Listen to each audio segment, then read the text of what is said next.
This is Picks on Politics with Dan Manarino. Hey everybody, welcome to Picks on Politics. I'm Dan Manarino, and one of Mayor Zoran Mamdani's campaign promises was to push forward with the effort to close down Rikers Island, as well as shrinking the city's jail population in general. So right now, the jails hold nearly 7,000 inmates, but violence at the facility becoming so notorious and unsafe conditions so prevalent that a federal judge appointed a remediation manager over the mayor to implement reforms. And just a few weeks ago, Nick Demel, a former CIA officer, was named to be that remediation manager. He will work closely with the man that Mayor Mamdani tapped to lead the Department of Corrections, Stanley Richards, the first former inmate to now serve as commissioner. And he has a tall task in front of him, not just with Rikers, but the city's justice system as a whole. And I spoke with him earlier this week as Stanley Richards now goes on the record. And the newly appointed Department of Correction Commissioner Stanley Richards is joining me now. So great to have you here, Commissioner. Thank you. And congratulations on the appointment, too. I want to talk about you in this moment of history, right? Because you're not new to the Department of Corrections. Right. A former inmate in the 80s and 90s for robbery. Department of Corrections deputy commissioner at one point. And here you are now as commissioner. So I want to just talk about what this moment means for you as you take on this role. This moment is a full circle moment for me, where my life as a young man growing up in Soundview Projects in the Bronx was a life that led to my incarceration. Post-incarceration, I dedicated my life to helping others rebuild and reclaim their life and support their community. And now, Mayor Mamdani appointed me to lead the Department of Correction. And so it's a full circle moment. Yeah. It's a continuation of my work, making sure that our jails are safe, making sure that our officers are heard and valued, making sure incarcerated people are engaged and supported and safe, making sure our community partners are working in partnership with the department to make sure people build new lives when they leave our custody. Before we get into specifics, and you and I have many conversations over the years about the importance of improving safety on Rikers Island, I want to tackle something that can get confusing to the New Yorker, right? Because there's this remediation manager who's kind of overseeing, appointed by a judge of Rikers Island, while you are appointed the commissioner. So who, at the end of the day, makes the decisions for Rikers Island? I met with Nick, and our values align, and our work is the same. His work is focused. Nick Demel is the remediation manager, just to be clear. Yeah. His work is to address the 18 contempt orders. Those contempt orders are around safety. My focus is making sure our jails are safe. So we're going to be working in partnership. We understand that he reports to the judge and I report to the mayor.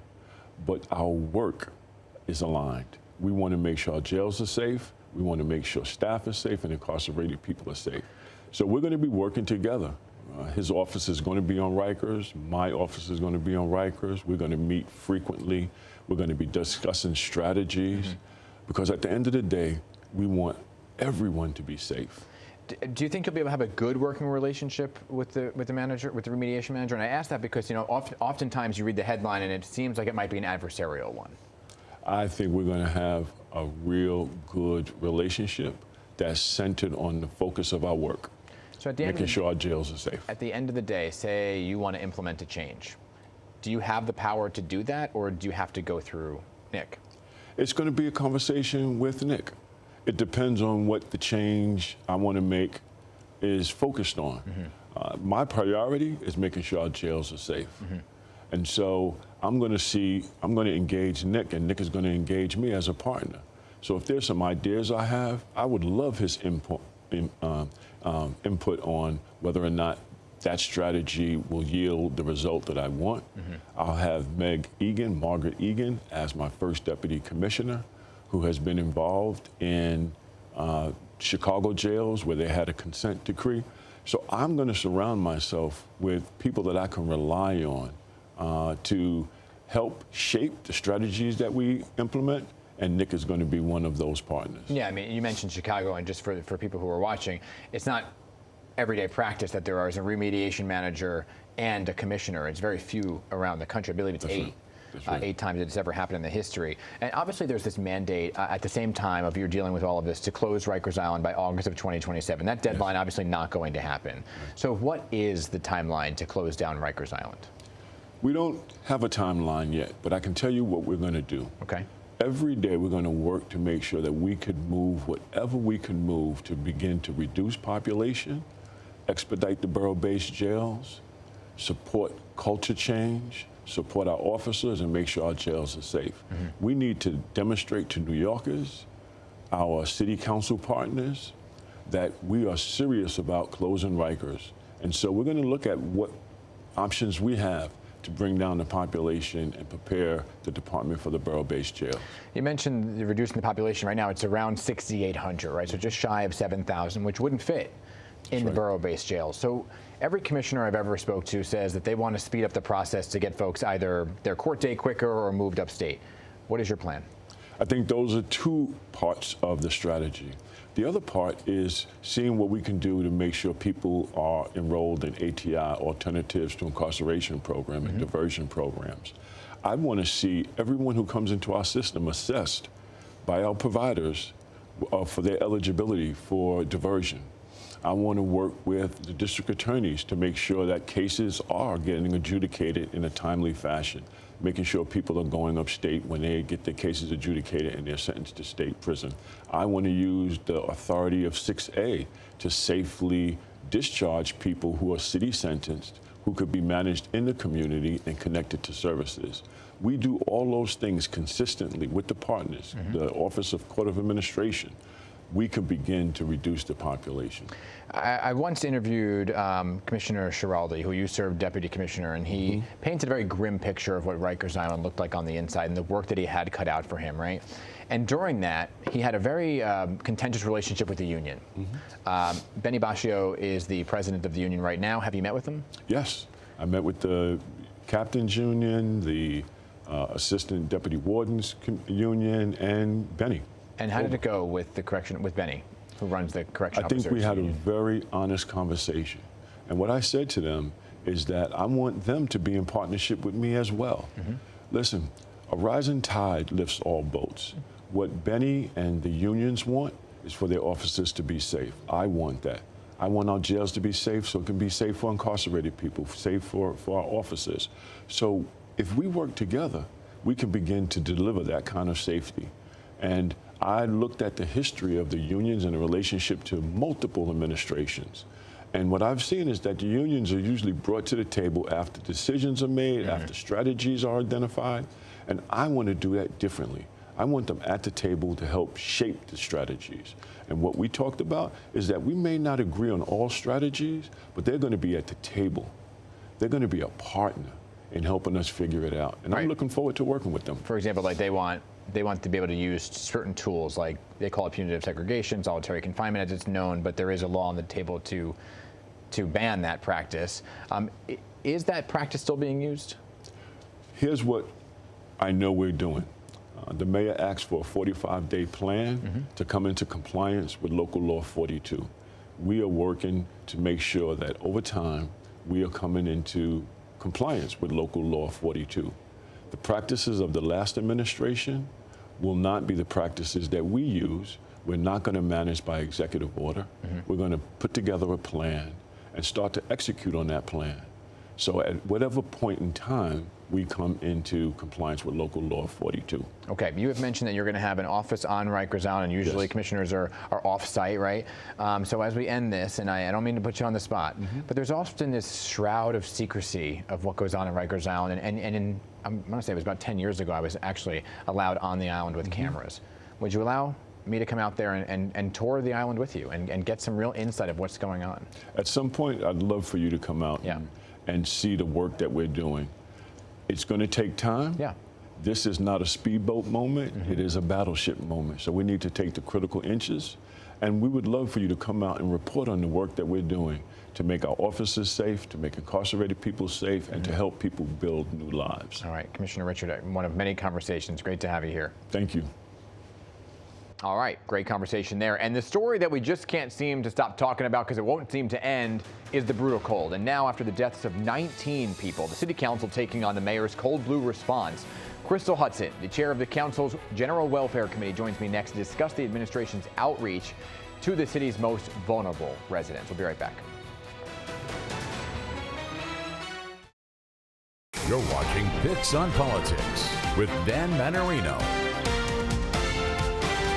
And welcome back to Picks on Politics, everybody. So another busy week. Here are the big political headlines in case you missed it. The legal battle over federal funds for the Gateway Tunnel project between the Trump administration and New York and New Jersey continue after one federal judge ruled that the money must keep flowing. The White House appealed that decision. That court date is set for February 23rd. Gateway officials say that work will not resume until the project receives money again, putting thousands of workers in limbo. Plus, a major shakeup and an underdog win in New Jersey politics. Progressive Analia Mejia pulling off an upset in the Democratic primary for the state's 11th congressional district. That was the seat vacated by Mikey Sherrill when she became governor. Mejia will take on Republican Joe Hathaway. That special election day is on April 16th. And then after announcing the city had a $12 billion budget gap, just a few weeks later, Mayor Mamdani nearly halving that. The mayor telling state lawmakers at Tin Cup Day after further review and strong Wall Street returns, the deficit is closer to $7 billion. Listen. Clearly, the person is unable to make sound decisions and really should be involuntarily removed. While I understand that it feels entirely unrational to want to stay outdoors, there are circumstances where even in the coldest weather, it doesn't meet the standard for a 958 removal. All right, so that was from this week. New York City Council trying to get to the bottom of why now 19 people died out in the cold over the last couple of weeks as the city was gripped by freezing weather. New York City Social Service Commissioner Molly Wausau Park answering the tough questions there. And she's no longer in the Mamdani administration, but the questions of how the city handled the long stretch of bitter and brutal cold weather remain. And now here to talk about all those things and more, the chair of the City Council's General Welfare Committee who held the hearing, Councilwoman Crystal Hudson. So great to have you here. Thank you for having me again. Let's talk about what exactly you learned from that hearing. You were on the Picks on Morning News the day of the hearing prior about how you thought more could have been done in the prior days, weeks before the brutal cold came in. Once you heard the testimony from the city officials, did you feel like you got the answers you needed?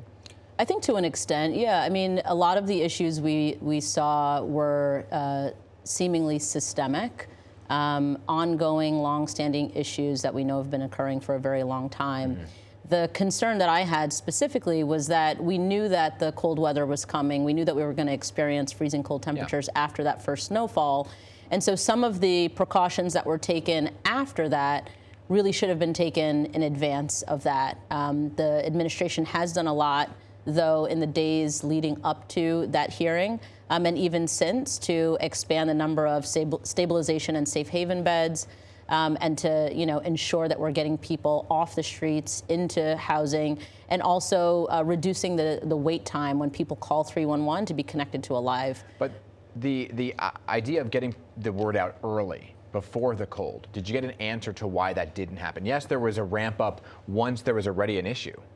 I think what we learned was happening were sort of the business as usual, right? And so the administration puts out advance warning and information and trainings about Code Blue, whether starting back in November when the cold weather starts. But we just, I think, should have seen a bit more ramp up in the immediate days leading up to. But of course, nobody can predict the future, right? And so you can't necessarily anticipate as many deaths as we've seen. The biggest point of contention seems to be the involuntary removals. And a lot of New Yorkers I talk to are saying, why can't they just involuntarily remove people, put them where they belong in the meantime to keep them safe? In fact, Speaker Menon said the administration should have removed more people, but there is this process that needs to be followed in terms of getting people off the street and kind of honoring people's rights at the same time. That's right. It's a delicate balance. So was that part of the testimony? Was that part of the questioning? It was, and it is a very delicate balance. You have to recognize and acknowledge the humanity of people that are living on the street, and also look out for their best interest and keep them safe, warm, and healthy. There is a process for involuntary removals.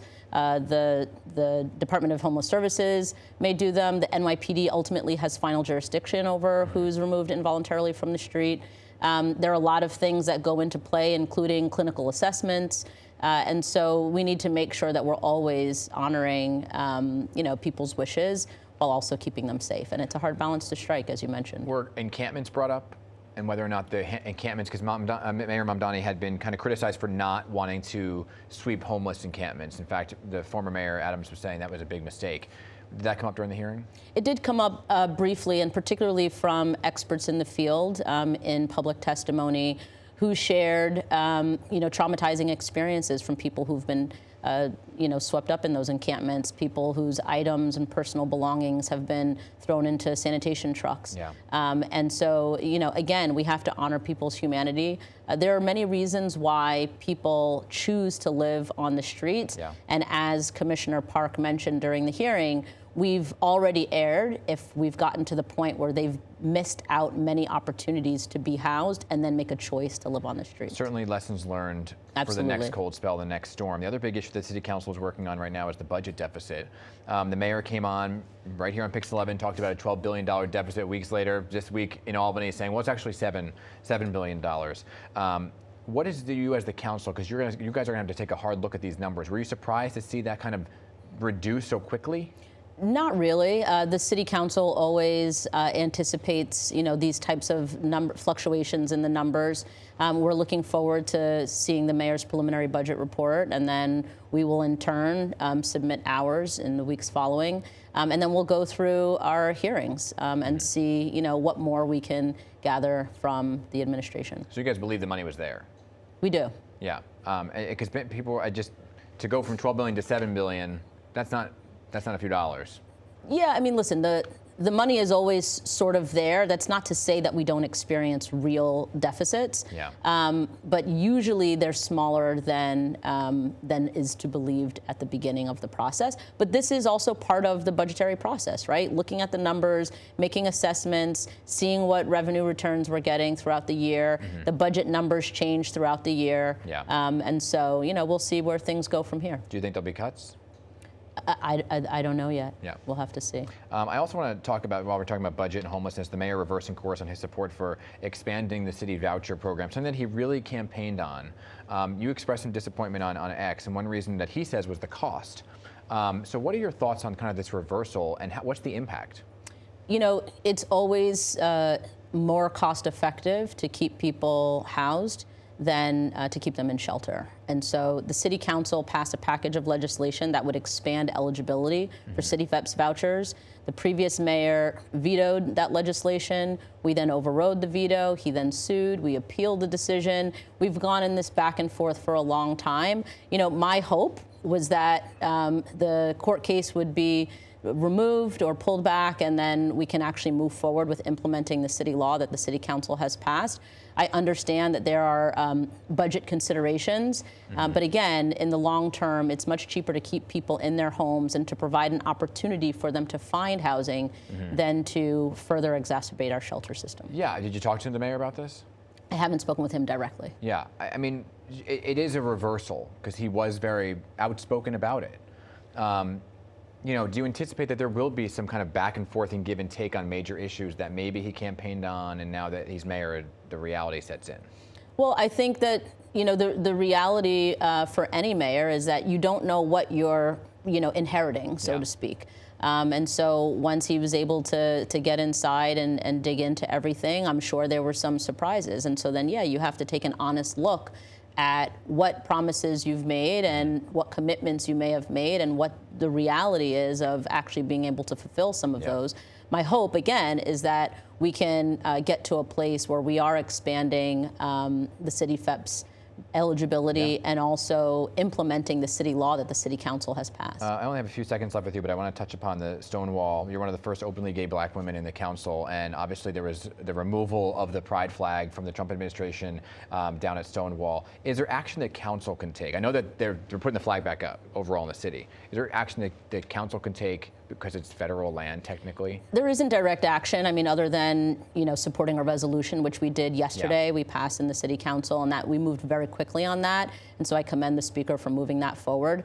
But this is also Black History Month, and I always say Black history is queer history is Black history, and we have to make sure that none of our history is erased. All right, Councilwoman Crystal Hudson, we're going to leave it there. Thank you for coming on Picks and Politics. Thank you so much for having me. Up next, everybody, it's an organization that is no stranger to controversy and criticism, and now more changes and struggles for NJ Transit, and it's impacting Path riders as well. So we hit the streets to hear from riders. We're going to get their reaction next. You're watching Picks on Politics with Dan Manarino.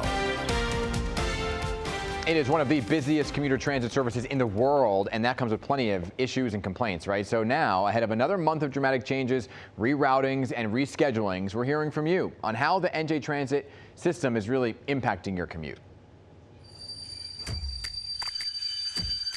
I just want to know what you think of New Jersey Transit service. Could be a lot better. What can be better about it? There's delays in NJ Transit all the time.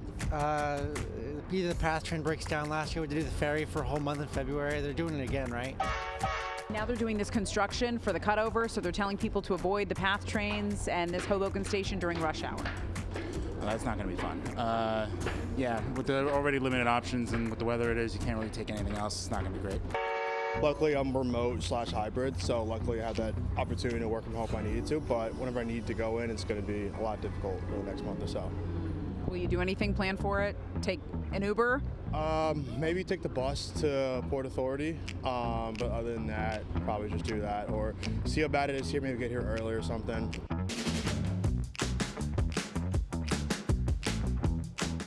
And those were the relatively nice comments about NJ Transit, okay? Don't forget, there's going to be major changes. We have all the information on pix11.com about what's going into place on Tuesday morning, where you're going to see major changes on your commute. Thank you to Calla for that, and we'll be right back.